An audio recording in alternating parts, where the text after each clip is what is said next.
Se llama la fe en acción en la vida diaria.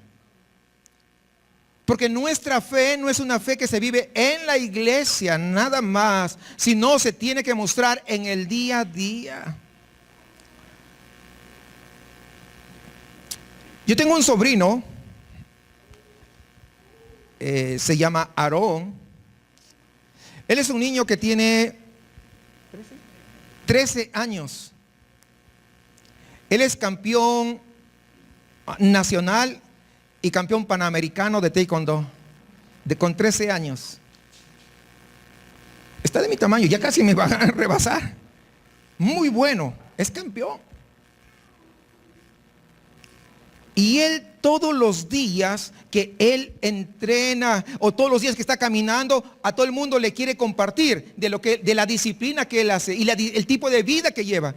Él estudia y tiene buenas calificaciones y además tiene que sacar tiempo. ¿Para qué? Para lo que él ama. Y lo vive en el día a día. Se ejercita todos los días.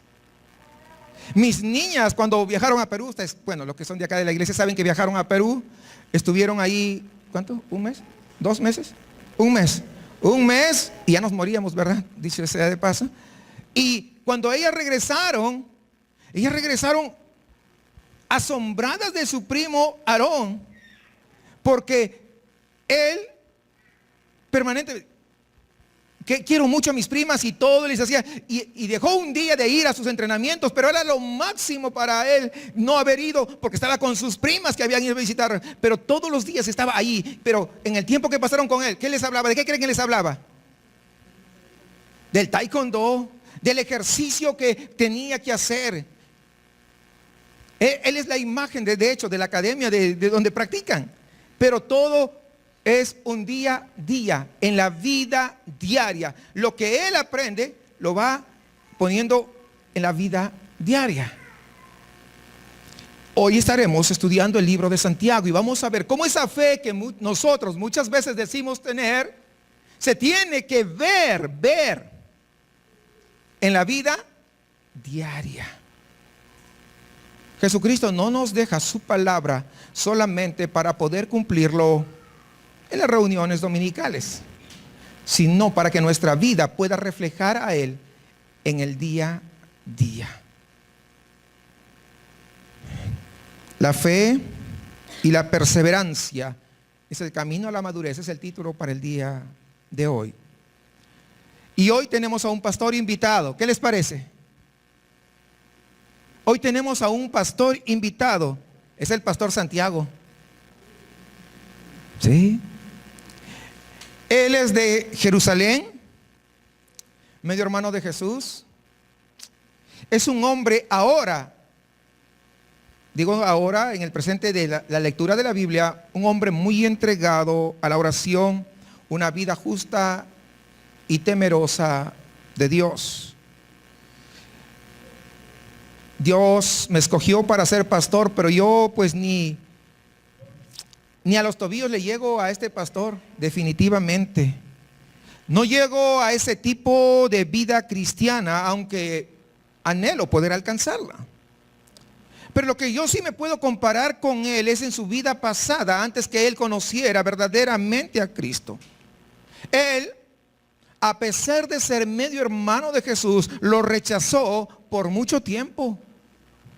Incluso fue con su madre a decirle que estaba loco y vamos, regrésate, te vamos a llevar al psiquiátrico. Bueno, esa es una manera de decir para que comprenda, pero es más o menos lo que fueron a decir a Jesús. Conocía a Jesús, pero no creía en él. Era su medio hermano, ¿cómo no lo va a conocer? Y a pesar de eso, no creía en él. Muchas veces podemos llegar a las reuniones, a los servicios de adoración, conocer a Jesús y aún nuestro corazón con mucha dureza, porque no estamos dispuestos a poner en práctica lo que la Biblia dice. Sí, yo sé que la Biblia dice, y algunos saben hasta mucha Biblia. Lo que cualifica a una persona para poder enseñar, amados hermanos, no es su perfección, pero sí la disposición de su corazón a la obediencia a su palabra. Sí. A veces queremos enseñar, porque sabemos mucha Biblia, pero si no hay disposición a obedecer, no estamos cualificados.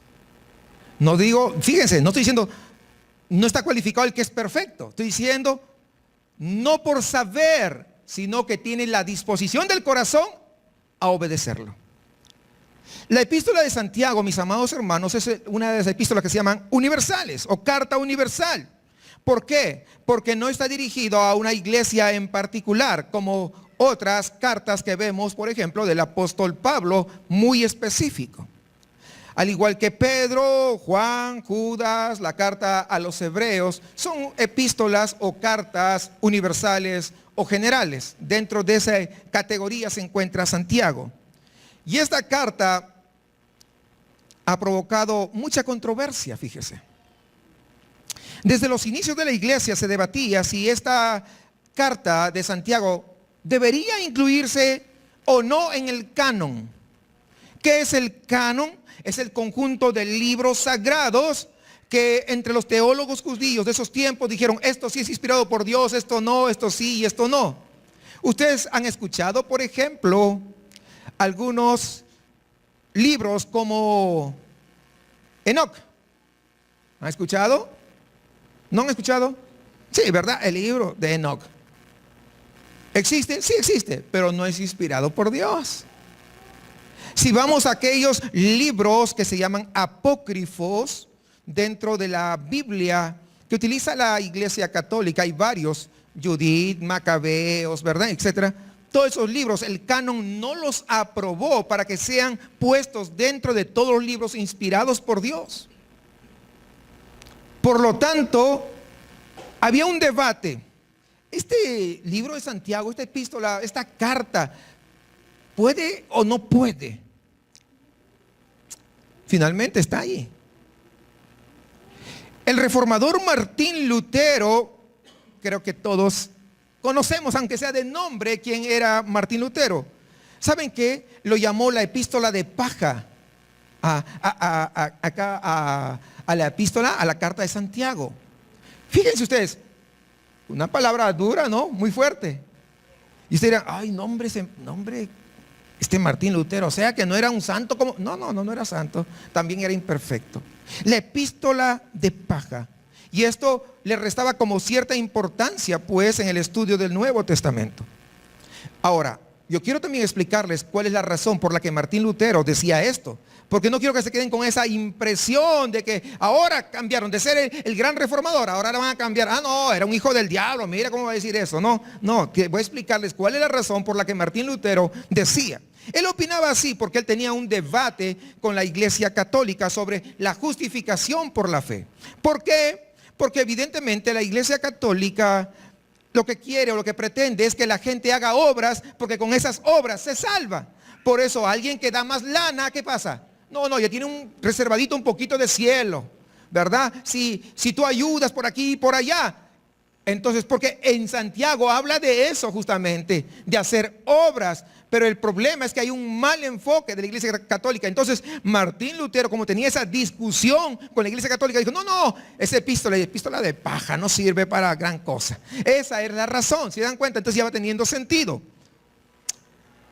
Ellos usaban con esa malísima interpretación para defender pues esa doctrina de salvación por obras. Esa es la razón por la que Martín Lutero se expresa de esta manera. Pero contrario a esto, Juan Calvino, él no tuvo, mejor dicho, ningún problema en aceptar la autoridad apostólica de esta carta que hoy día vamos a dar inicio. Sin embargo, hermanos, en general en el pueblo cristiano la epístola de Santiago es una de las epístolas más queridas. Es una de las epístolas más amadas, más estudiadas por la iglesia en general. ¿Por qué? Bueno, yo voy a nombrar tres posibles razones por la que la epístola de Santiago es una de las epístolas más amadas por la iglesia en todo el mundo. En primer lugar, porque es una carta muy práctica. No tiene una profundidad teológica como algunas cosas que escribe Pablo. No, es muy práctica. Y los creyentes pues lo valoran como una guía específica para el caminar cristiano, el caminar de la vida cristiana. En segundo lugar, es una carta muy concreta. No le anda con rodeos y no, muy directa. Enseña de forma breve y clara los temas que quiere transmitir. ¿Estamos de acuerdo? ¿Vamos por ahí bien? Práctica y concreta. 2 razones. Y la tercera razón, ¿por qué? Porque es muy ilustrativa. Santiago hace muchas ilustraciones, utiliza muchas metáforas para que sea fácil comprender. Y cuando uno lee una metáfora o escucha una metáfora, se le queda más. Entonces, podemos recordar muy bien el mensaje. Habiendo dicho esto, quisiera que entremos ahora a la lectura, desde el versículo 1 hasta el versículo 18 de Santiago, del capítulo 1. Y fíjense lo que dice. Santiago, siervo de Dios y del Señor Jesucristo, a las 12 tribus que están en la dispersión, salud. Salud era la palabra que se utilizaba en todas las cartas para poder dirigirse a alguien. Eso quiere decir, deseo que estés bien, deseo que la pases bien, deseo que tengas shalom, o sea, la paz del Señor, salud. Versículo 2. Hermanos míos, tened por sumo gozo cuando os halléis en diversas pruebas, sabiendo que la prueba de vuestra fe produce agüitamiento. ¿No dice así? ¿Y por qué cuando algunos pasan pruebas se agüitan? No dice eso. Miren esto. Sabiendo, o sea, no desconocemos, sino que sabemos que la prueba de vuestra fe produce paciencia. Cuando tu fe es probada, eso va a generar paciencia. Muchos, Señor, dame paciencia. Bueno, ahí te va una pruebita de tu fe. A ver, vamos a probar tu fe, te dice Dios. Algunos creen que Dios le va a inyectar. Ahí te va una inyección de fe. No. Aquí está la clave de cómo es que se produce la paciencia. Versículo 4. Mas tenga la paciencia su obra completa, para que seáis perfectos y cabales sin que os falte cosa alguna. Y si alguno de vosotros tiene falta de sabiduría, pídala a Dios, el cual da a todos abundantemente y sin reproche, le será dada. Pero pida ¿cómo? Con fe, no dudando nada, porque el que duda es semejante a la onda del mar, que es arrastrada por el viento y echada de una parte a otra. No piense pues quien tal haga que recibirá cosa alguna del Señor. El hombre de doble ánimo es inconstante en todos sus caminos. El hermano que es de humilde condición, gloríese en su exaltación, pero el que es rico en su humillación, porque él pasará como la flor de la hierba. Porque cuando sale el sol con calor abrasador, la hierba se seca, su flor se cae y perece su hermosa apariencia. Así también se marchitará el rico en todas sus empresas. Bienaventurado el varón que soporta la tentación, porque cuando haya resistido la prueba, recibirá la corona de vida que Dios ha prometido a los que le aman. Cuando alguno es tentado, no diga que es tentado de parte de Dios, porque Dios no puede ser tentado por el mal, ni Él tienta a nadie, sino que cada uno es tentado cuando de su propia concupiscencia es atraído y seducido.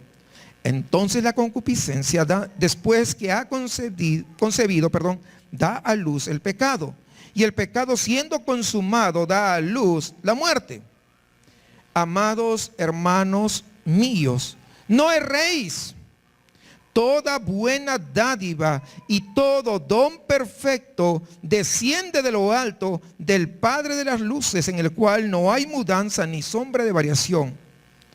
Él de su voluntad nos hizo nacer por la palabra de verdad, para que seamos primicias de sus criaturas.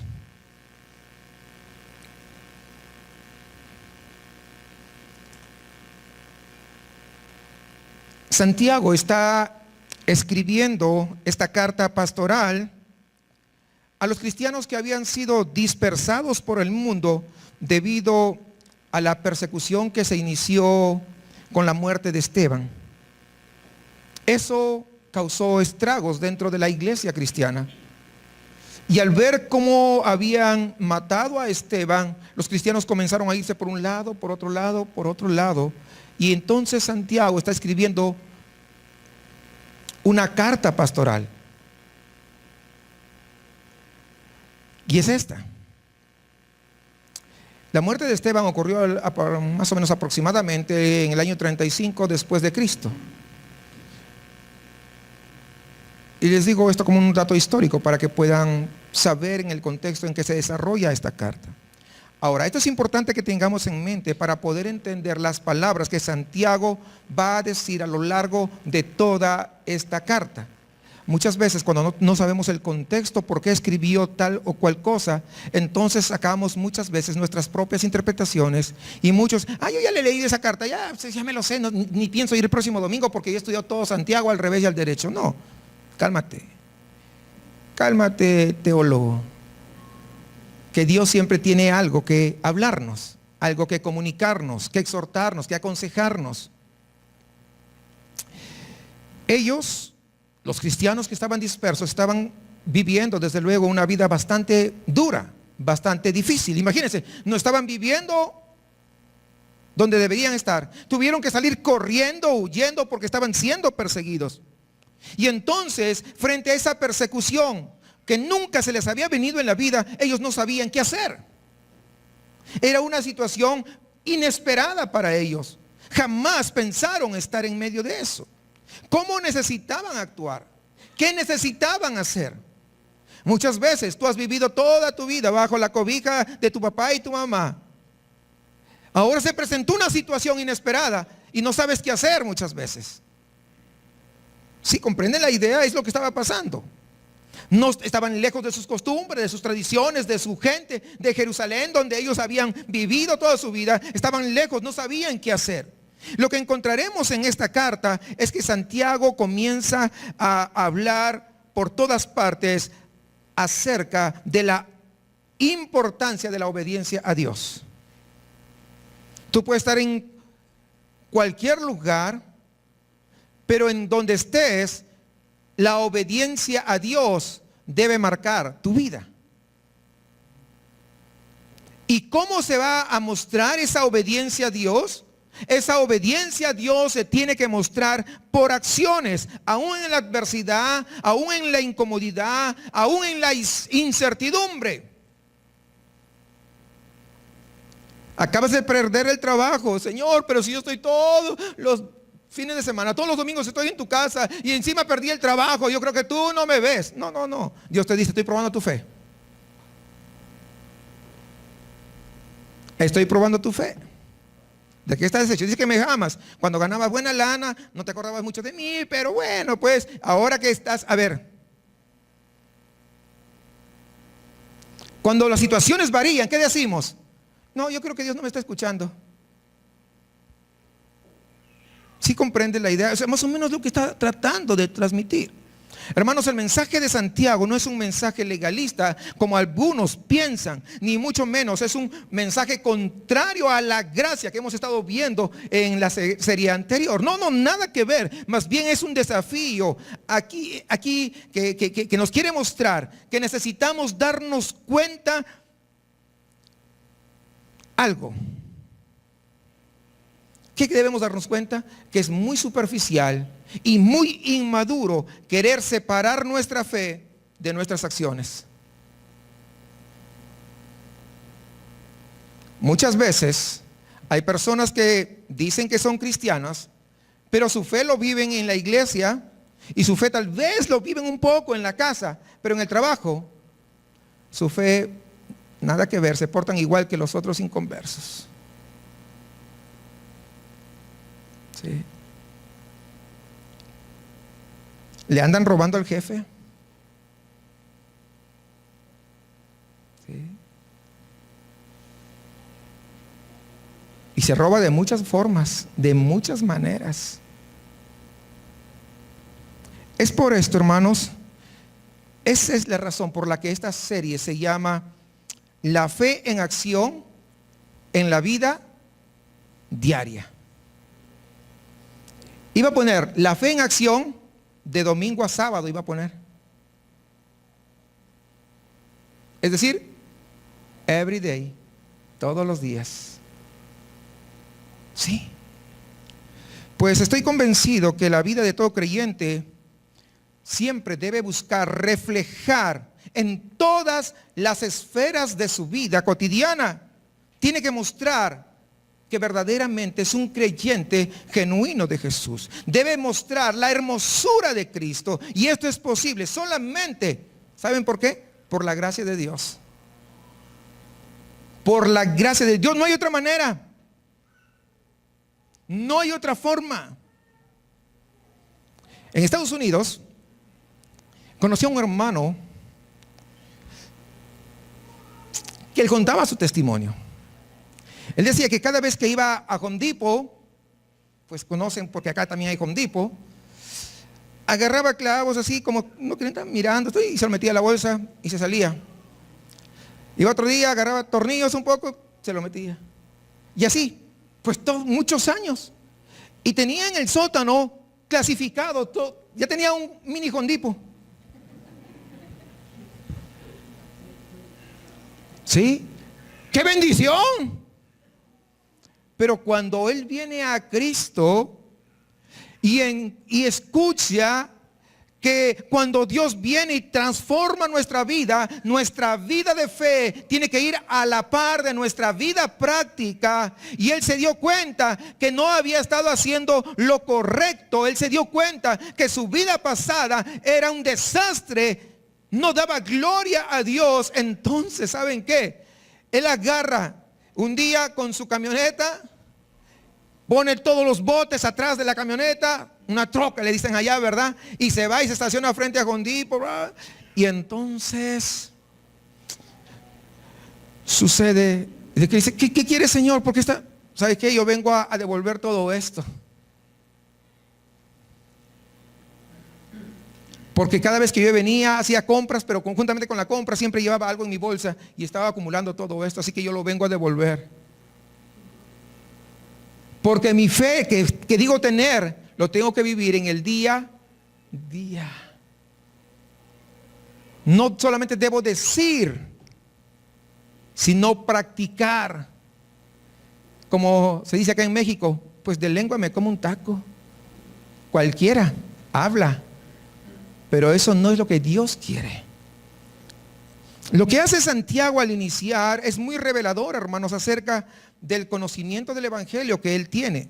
Podemos ver en sus palabras un amor genuino por los lectores, cuando él utiliza expresiones, por ejemplo, como dice, amados hermanos míos. Hay un amor genuino en esta frase. Podemos que él está mostrando su empatía por la situación difícil que estaban pasando estos creyentes. Recuerden el contexto en que se está desarrollando. La veían dura. Está mostrando empatía. Se está poniendo en el lugar de ellos. No está ignorando de los problemas, de las pruebas que son reales mientras ellos están en este mundo. Habiendo dicho esto, me gustaría en esta mañana enfatizar de forma especial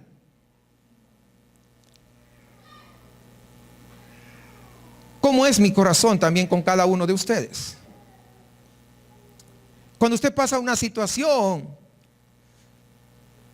también me duele.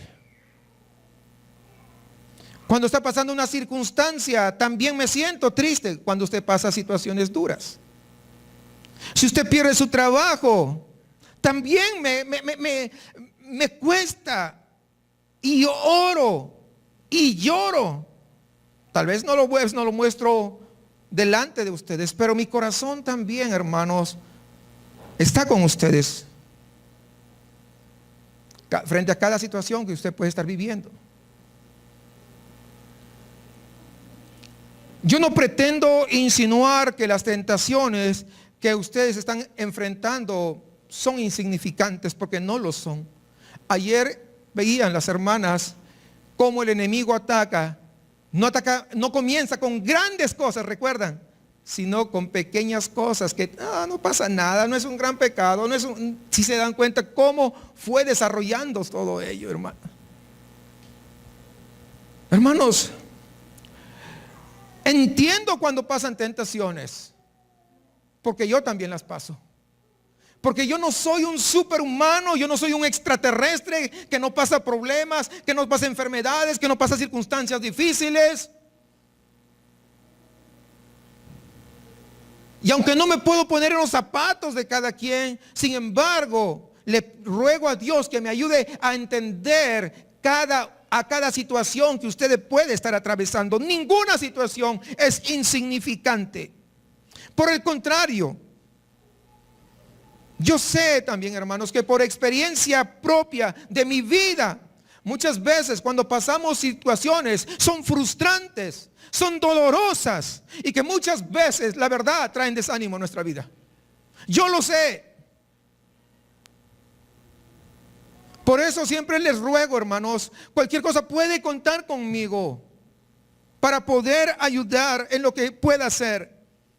Sin embargo, mis amados hermanos, es con ese mismo amor que les puedo decir a cada uno de ustedes que no podemos, o lo que no podemos hacer después de leer este pasaje que acabamos de hacerlo.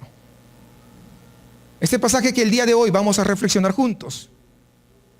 ¿Sabe qué no podemos hacer? Es simplemente quedarnos aquí, bueno, vamos a contemplar nuestra situación.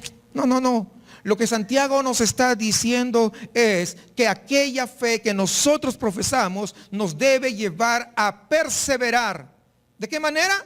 Primero, perseverar con sabiduría, y en segundo lugar, perseverar resistiendo la tentación. Dos cosas importantes que Santiago nos está mostrando en este pasaje que hemos leído en esta mañana. Mire, voy a volver a leer, versículo 2 al 18. Dice: hermanos míos, considérense muy dichosos. Estoy leyendo la nueva versión internacional. Está ligeramente diferente a Reina Valera, y es porque quiero que algunos que de repente son nuevos puedan comprender con mayor claridad, ¿verdad?, lo que la Biblia quiere decir. Hermanos míos, considérense muy dichosos cuando tengan que enfrentarse con diversas pruebas, pues ya saben que la prueba de su fe produce constancia. Y la constancia debe llevar a feliz término la obra, para que sean perfectos e íntegros sin que les falte nada. Si a alguno de ustedes le falta sabiduría, pídasela a Dios, y Él se la dará, pues Dios da a todos generosamente, sin menospreciar a nadie. Pero que pida con fe, sin dudar, porque quien duda es como las olas del mar agitadas y llevadas de un lado a otro por el viento. Quien es así, no piense que va a recibir cosa alguna del Señor. Es indeciso e inconstante en todo lo que hace. Lo que me llama la atención, en primer lugar, en este pasaje, es que dice que debemos sentirnos muy dichosos cuando estamos enfrentando diversas pruebas. Y esto es muy contrario a lo que la sociedad nos dice o a lo que nosotros estamos acostumbrados a escuchar. La gente que no conoce a Dios, lo llamamos el mundo, ¿verdad? ¿Qué nos dice? El mundo nos dice que solamente es posible sentirse dichoso cuando todo va bien, cuando no pasamos pruebas, cuando no pasamos dificultades. Entonces debemos sentirnos los más afortunados del mundo. Pero lo que vemos aquí es que el creyente, ¿verdad?, sí es posible el gozo y el contentamiento en medio de las circunstancias adversas. ¿Debido a qué? a que es muy valiente, muy fuerte, muy entrón. No, debido a la fe que profesa en Cristo Jesús, su Salvador. Esa es la razón por la que puede estar seguro en medio de las circunstancias, en medio de las situaciones. ¿Es posible tener contentamiento en medio de una enfermedad? Sí. De hecho, hace poco nuestra amada hermana Martita pasó a la presencia del Señor. Yo estuve ese día que Dios la llevó. Fuimos a comer y me avisaron que fuera con ella. Bueno, en días anteriores habíamos estado, creo que el día anterior había estado ahí. Así que ese día fuimos a comer, regresé y me fui. Y hablé con ella. Y ella me dijo, la verdad yo estoy tranquila. Estoy tan tranquila. Es más, ya quisiera ir a la presencia del Señor, pero finalmente Dios es el que determina. Dios determina si seguiré acá o Dios determina si Él me lleva. Yo estoy contenta. La enfermedad está dura. Una enfermedad de esa naturaleza no trata bien el cuerpo de nadie, ¿verdad? Estamos hablando de un cáncer muy agresivo en la parte del estómago. Entonces estaba inundada y lógicamente los dolores son muy, muy fuertes, muy severos. Pero ella decía, me duele y todo, pero ¿saben qué? Yo estoy tan tranquila confiando en Jesucristo. No tengo ni siquiera, fíjense, ni siquiera nada que reclamar. Al contrario, estoy gozosa. Que yo esté pasando en medio de esta situación y decir, está gozosa la hermana. O sea, yo le vengo a dar palabras de ánimo y ella me anima a mí. ¿Qué pasa? ¿Qué onda con esto? Pero es cuando uno conoce y ha puesto su fe en Jesucristo. Eso marca ¿qué? Toda la diferencia. Todo. ¿Es posible tener contentamiento en medio de una enfermedad? Sí. ¿Es posible tener contentamiento si me quedo sin trabajo? Sí. ¿Es posible tener contentamiento si tengo problemas familiares? Y la respuesta vuelve a ser sí. ¿Por qué? No porque somos tan fuertes, no porque somos que todo lo podemos, porque no podemos nada, sino porque podemos confiar que en medio de cualquiera de estas circunstancias Dios cumplirá sus promesas. ¿Cuál es? Que nunca nos va a abandonar. Eso marca toda la diferencia. Ese es un cambio radical en nuestra cosmovisión de entendimiento de quién es ese Señor, de quién es ese Dios. Y yo te pregunto, ¿tienes fe para creer esto?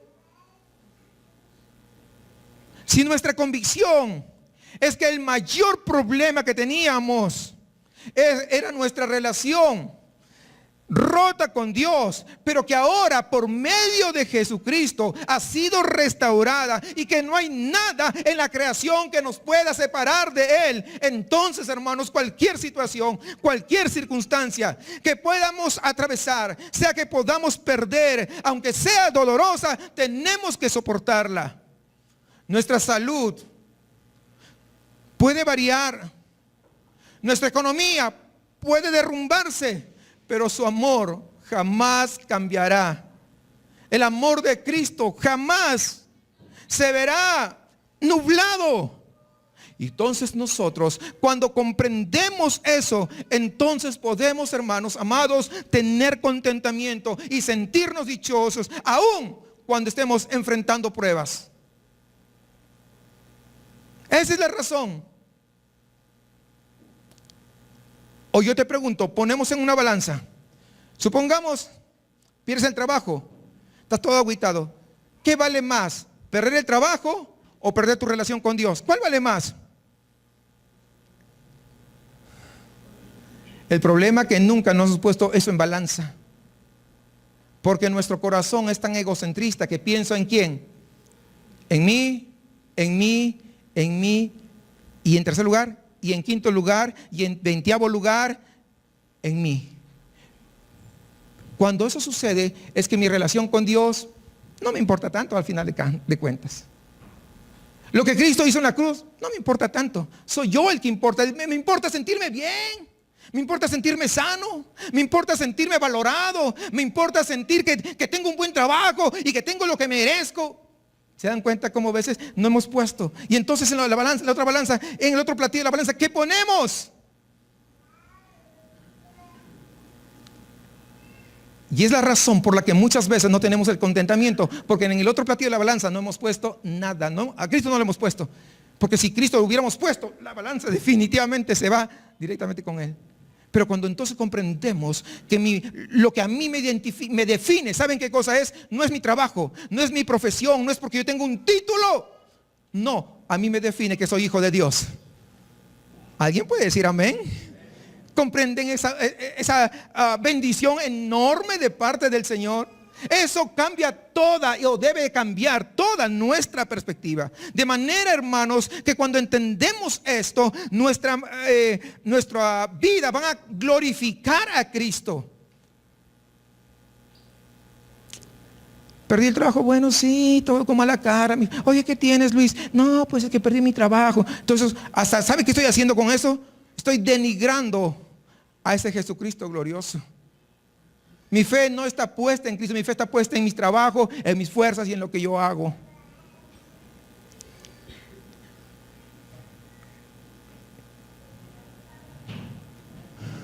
A veces algunos hermanos me han dicho, mi familia me dice, ¿cómo es que yo puedo estar tan tranquila si yo acabo de pasar esto, aquello y lo otro? Y yo les digo, estoy tranquila porque confío que el Señor es fiel. Confío porque el Señor es fiel. Yo soy infiel, pero Él sigue siendo fiel. Y eso no significa, entonces como yo soy infiel y Él es fiel, pues que Él sigue siendo fiel, yo no importa, voy a ser infiel. No, porque cuando hay amor por Él, las cosas cambian. Entonces, lo que podemos entender aquí es que para el creyente, un problema de salud, un problema económico, un problema familiar, es mucho más que eso. Mucho más. Se trata de una prueba de nuestra fe. ¿Ya va entendiendo el sentido? Se trata de una prueba de nuestra fe. Y que lo que Santiago está diciendo es que nuestra fe en el Evangelio hace que nosotros podamos ser constantes. Es decir, perseverar y no desmayar, como lo dice el versículo 3 que hemos leído nuevamente. Aquí Santiago, escúcheme bien, no está hablando de una fe que funciona solamente para las circunstancias adversas, para que éstas se vuelvan favorables. No, sino más bien una fe que trae convicción a nuestra vida. Porque muchas veces hay algunos que quieren usar su fe, digo entre comillas, para que ellos se satisfagan. Señor, no tengo un trabajo. Yo declaro que tú vas a conseguir trabajo mañana lunes a primera hora. Porque yo quiero que yo sea satisfecho. ¿Y qué tal si a Dios no le da la gana de abrirte puertas para que consigas trabajo? Te vas a agüitar. Porque estabas pensando no en Él, estabas pensando en ti. ¿Se dan cuenta por qué mucha gente está frustrada? Porque piensan de manera personal, no están pensando en Él. No, la otra vez me llamó un muchacho, ya no tan muchacho. Me dice, pero yo daba a los pobres. Y yo di esto. Y ahora empecé a orar. Y Dios no me soluciona nada. ¿Y para qué oro? ¿Estaba pensando en quién? ¿En Dios o en Él? En Él. Buscaba a Dios solamente para que sea bendecido. Para que sus problemas familiares se arreglen.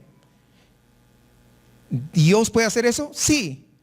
Pero para antes que se arreglen, te tiene que arreglar a ti.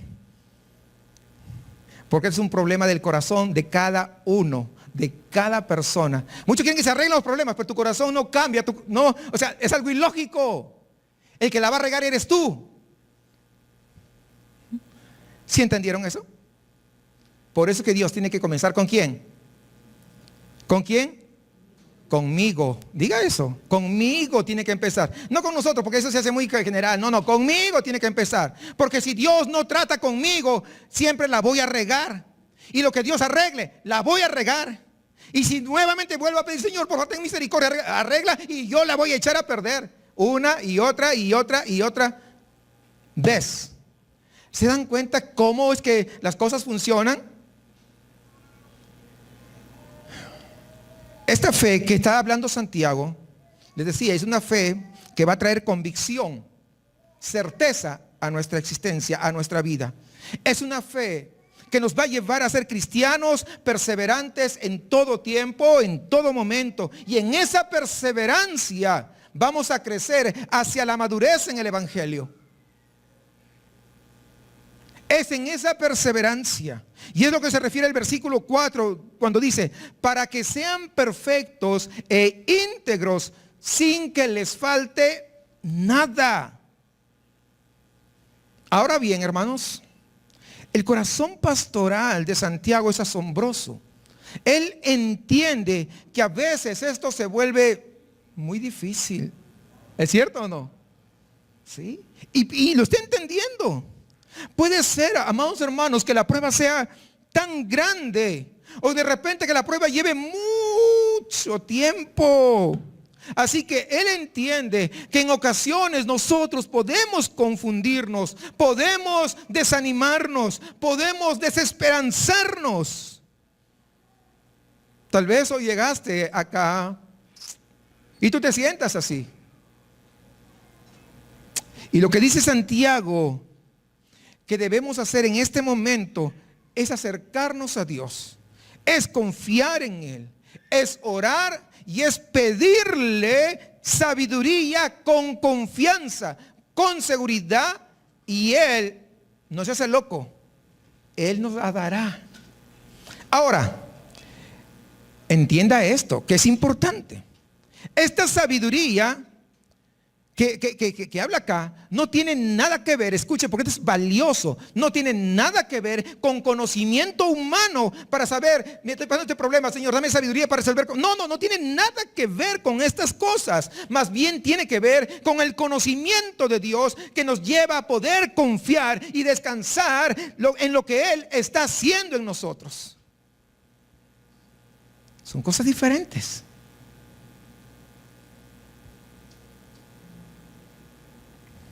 Son cosas muy diferentes. Porque si yo le pido, Señor, dame sabiduría para solucionar este problema que tengo acá en la familia, ¿saben qué? Yo le estoy pidiendo para una bronconeumonía, le estoy pidiendo una mejoralito. ¿Sí me comprende la idea? Pero entonces estoy pidiendo una sabiduría meramente humana.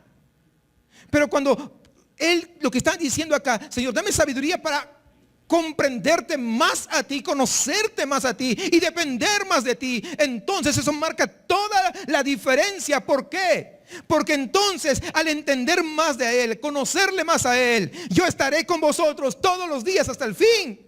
Entonces yo comenzaré a recordar esas promesas. Diré, Señor, he perdido el trabajo, Señor, hay un problema familiar, pero en medio de eso, al conocerte a ti, puedo estar tranquilo, porque sé que tú intervendrás a mi favor, porque no me dejarás solo, porque sabes que soy un humano, porque sabes que yo soy imperfecto y tú eres el perfecto, y en medio de eso tú te deleitas en poder ayudar a tus hijos y a tus hijas. Eso cambia toda la perspectiva, hermano. Eso cambia totalmente. Es normal dudar cuando nos enfrentamos a pruebas.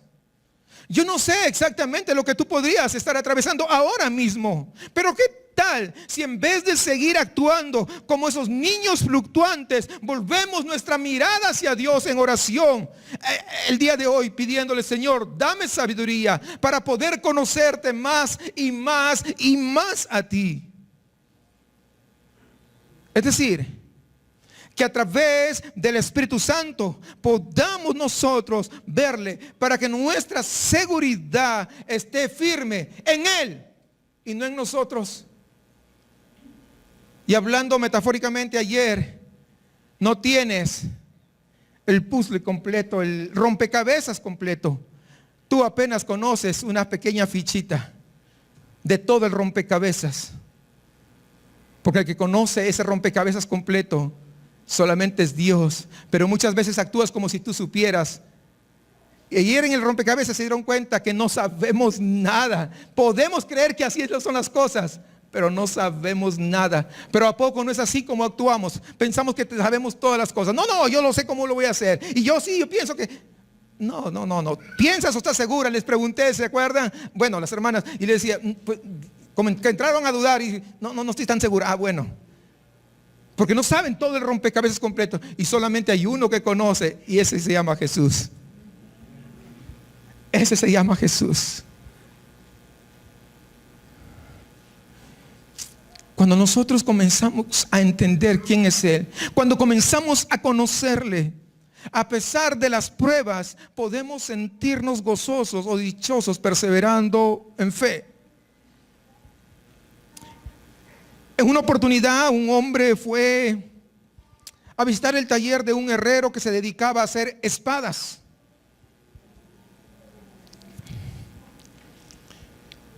Llega al taller, saluda al herrero y le dice: yo quisiera saber el proceso que tú utilizas para poder hacer espadas.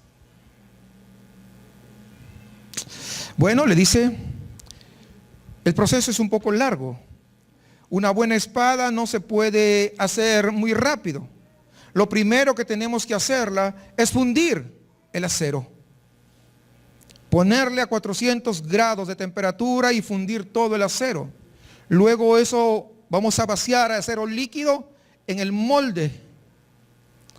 Luego de ello lo vamos a agarrar a martillazos para poder darle la forma que queremos. Luego lo metemos en esa tina de agua fría. Y luego del frío nuevamente lo metemos a darle en el yunque a martillazos para poder seguir dándole la forma. Y así es un proceso de enfría, calienta, martillos, combos, agarrarle en el yunque. No es fácil. Y le dice, Señor, pero ¿sabes qué? Yo he visto algo. Me sorprendió que cuando yo entraba afuera de tu taller, tú tienes un montón de espadas tiradas. ¿Por qué los tiraste? Bueno, le dice, lo que pasa es que en el trayecto de poder calentar el acero, de agarrarle para moldearlo, de meterle al agua, sobre todo al frío, y luego sacarlo para seguir moldeándolo, algunas se hacen, algunas burbujas, algunas rajaduras, y eso ya no sirve para hacer una espada perfecta. Así que eso, como ya no sirven, simplemente se van a la basura y están amontonadas afuera.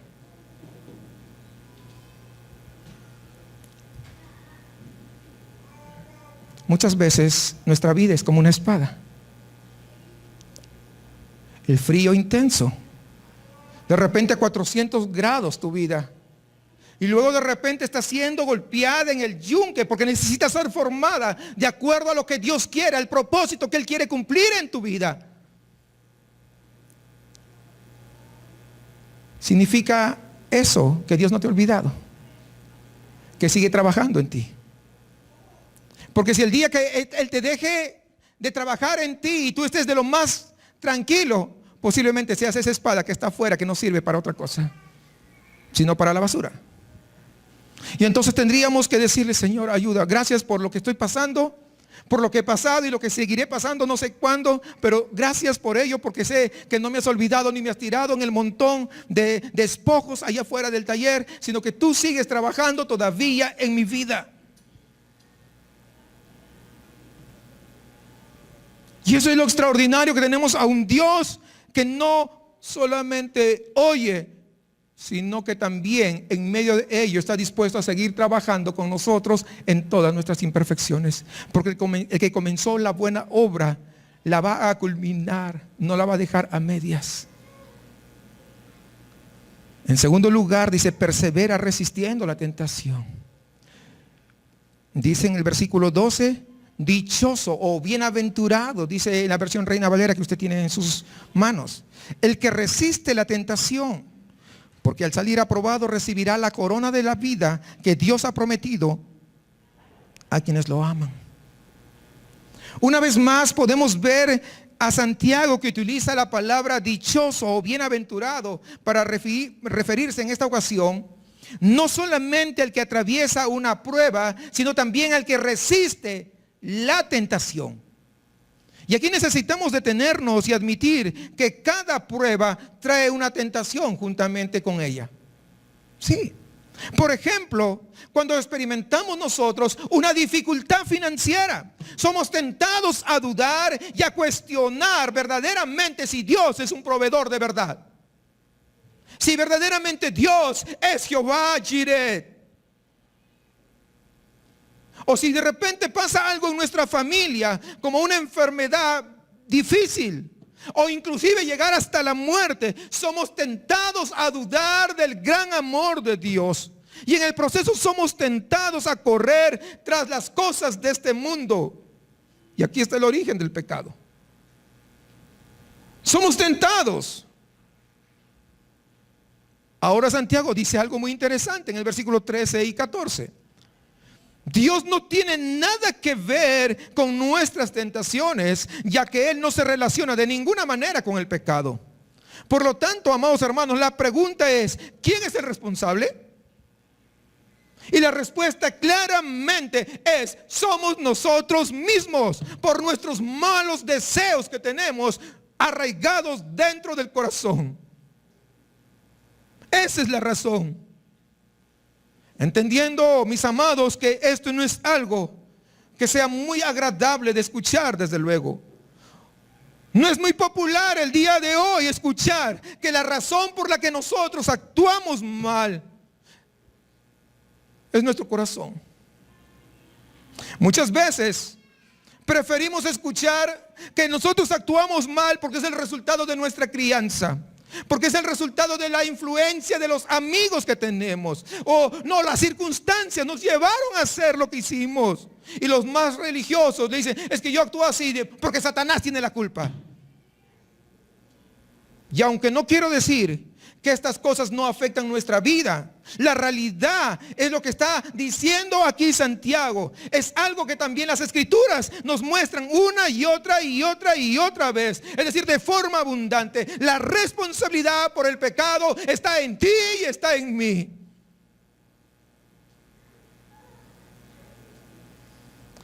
¿Alguien quiere escuchar eso? No, nadie. Pero si no admitimos que nosotros estamos en bancarrota, espiritualmente hablando, jamás necesitaremos de un gran Salvador.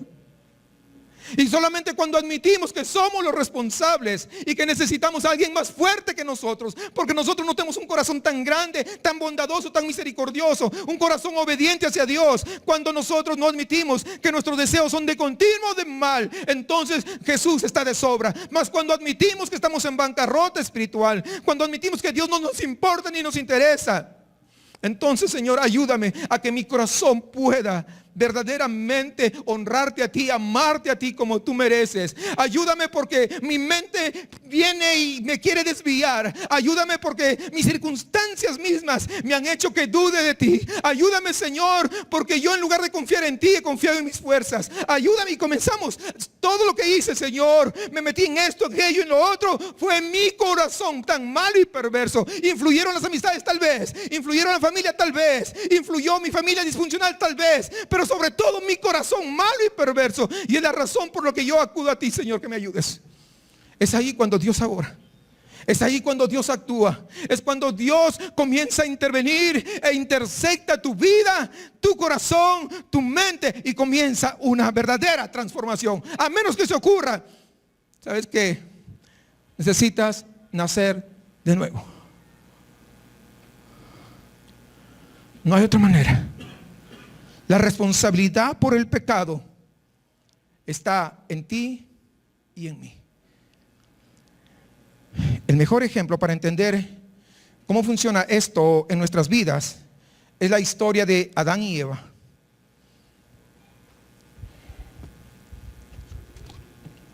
Permíteme un momento.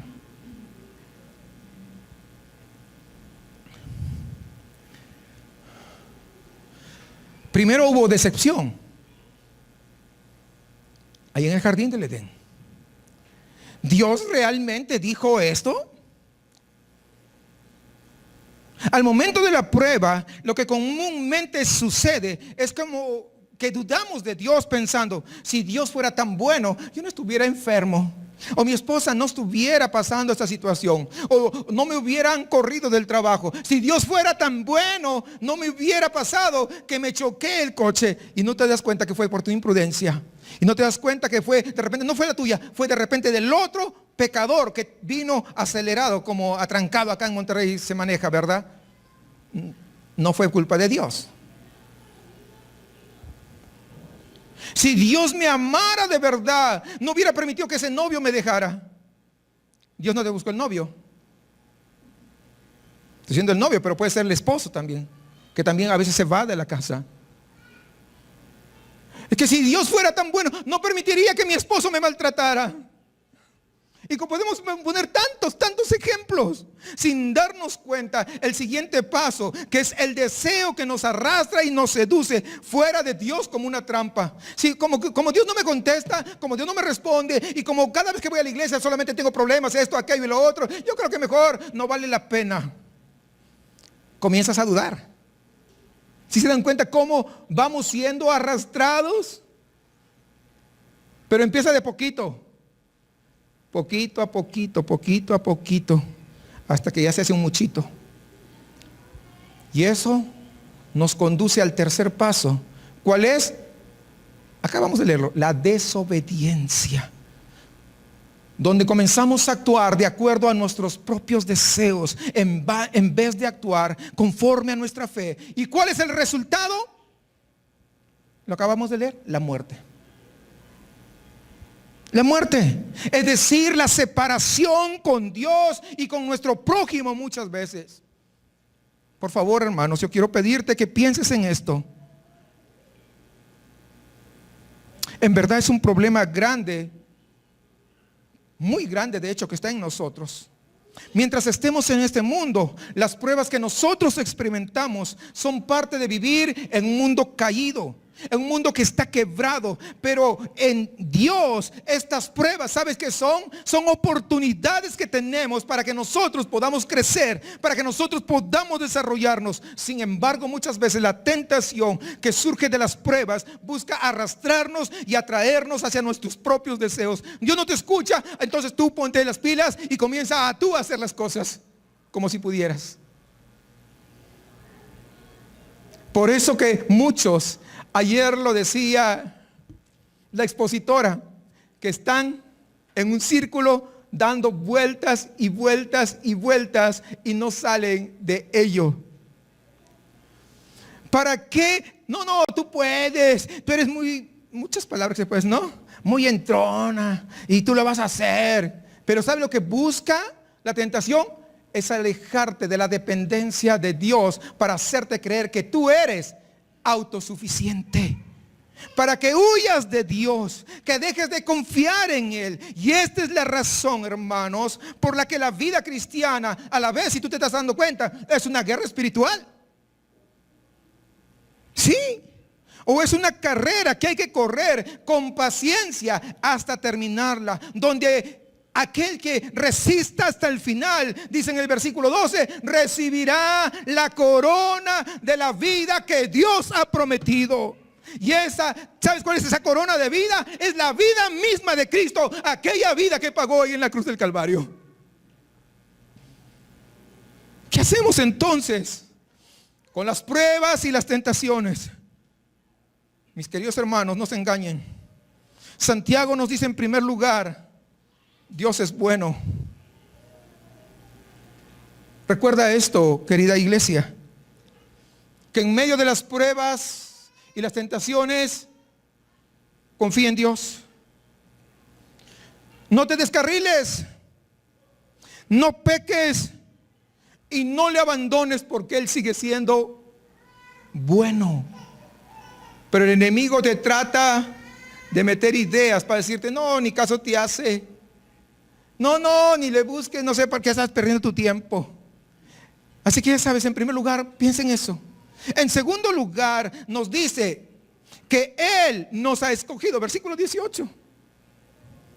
Él nos ha escogido. Y aquí está la gracia, hermanos, como el corazón de nuestra fe, una gracia inmerecida, donde Él ha venido a amarnos, Él ha venido a salvarnos y Él ha venido a darnos un nuevo nacimiento. ¿Para qué? Para que tengamos una nueva vida, no viviendo más para nuestros deseos, sino sirviendo a nuestro Salvador.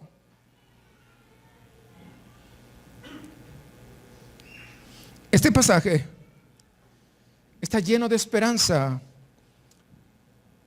para el creyente, lleno de esperanza en la vida eterna. Santiago quiere que nosotros mantengamos nuestros ojos puestos allá, no acá. Porque acá finalmente esta vida es temporal. Y cuando digo temporal es que algunos van a vivir de repente 5 años, es más, unos meses, años, 5, 10, 15, 20, 30, 40, 50 años, 70 años, 80 los más fuertes. ¿Qué es eso comparado con la eternidad? Y muchas veces te preparas para 70 años, pero no estás preparado para la eternidad. El versículo 18 termina diciendo que Dios nos escogió para que fuésemos como los primeros frutos. Las primicias, dice ahí. Las primicias son los primeros frutos. Esto quiere decir, mis amados hermanos, que la vida nueva que Dios nos ha dado es para que la vivamos en perseverancia. Es que solamente lo que está mostrándonos es apenas, fíjese, lo que Él quiere darnos ahora es apenas como una pruebita de lo que será en la eternidad. Es lo que está diciendo. Porque viene un día en que toda la creación será redimida y todas las cosas serán nuevas. No habrá más pruebas, ya no habrá más tentaciones, ya no habrá más enfermedades, ya no habrá más tristeza, ya no habrá más dolor. Por lo tanto, piensa, ¿cómo cambia esto la forma en que vemos las pruebas y las tentaciones? Anímate. Anímate con esto y levántate. Y comienza a decirle a Él, yo, Señor, la verdad, o como dicen los chavos, no, la neta del planeta es esta. No te amo, Señor. A mí más me importan las redes sociales. A mí más me importa cómo están los likes o los me gusta de mi publicación que acabo de hacer. A mí más me gusta que me den muchos likes y que lo den compartir. Y si yo estoy mostrando una fotografía de mis vacaciones, me gusta que me digan, tú te lo mereces, es que tú eres lo máximo. Me gusta. ¿Por qué? Porque estoy pensando en quién. Solamente en mí y en tercer lugar en mí. ¿Se dan cuenta cómo somos nosotros? Señor, la verdad no te amo como tendría que amarte.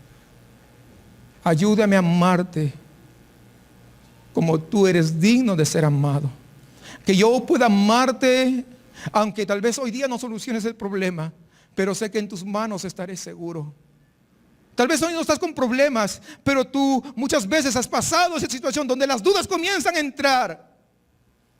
Que puedes decirle, Señor, ayúdame, porque tú sabes que yo batallo con esto. Porque solamente cuando uno reconoce, recuerda que Jesucristo vino por aquellos enfermos, ¿verdad? No vino porque están sanos, es decir, los que se creen sanos, los que se creen que son perfectos. No tiene que estar oración, es más, ni siquiera debería estar acá. No hace falta. Pero si usted entiende que necesita tanto de Dios, no porque le dé, sino su vida misma, la esencia de su corazón necesita de Dios. ¿Por qué? Porque está quebrado. Entonces hoy es un buen día para decirle, Señor, yo no te amo verdaderamente como tú eres digno de ser amado. Ayúdame, yo necesito de ti, que mi fe no falte, mi fe en ti sobre todas las cosas. Por lo tanto, cuando entendemos esto, va a haber ánimo, porque las cosas al final de todo van a pasar. Pero tú perseveras y tú eres fiel, Señor, hasta el fin. La prueba, la circunstancia, la enfermedad también es pasajero. Alguien está pasando una situación, una enfermedad, es pasajero. Pueda que se sane, pueda que no, sigue siendo pasajero. Sigue siendo pasajero. La falta de empleo también es pasajero. Puede que hoy no tengas trabajo, pero tal vez la próxima semana tengas. O de repente el próximo mes tengas, pero finalmente es pasajero. ¿Se dan cuenta? Pero muchas veces ponemos lo pasajero en la balanza contra la bondad tan extraordinaria de Dios. Anímate. Hemos sido salvados. Y esa es la razón por la que hay una garantía de que tus pruebas y tus tentaciones terminarán y la gloria vendrá tal, y como lo dice el apóstol Pablo, ahí en Romanos 8:18. De hecho, considero que en nada se comparan los sufrimientos actuales con la gloria que ha de revelarse en nosotros. Lo que hoy pasamos es temporal, pero lo que nos espera es glorioso, y no solamente glorioso, sino eterno. Nos ponemos de pie para orar.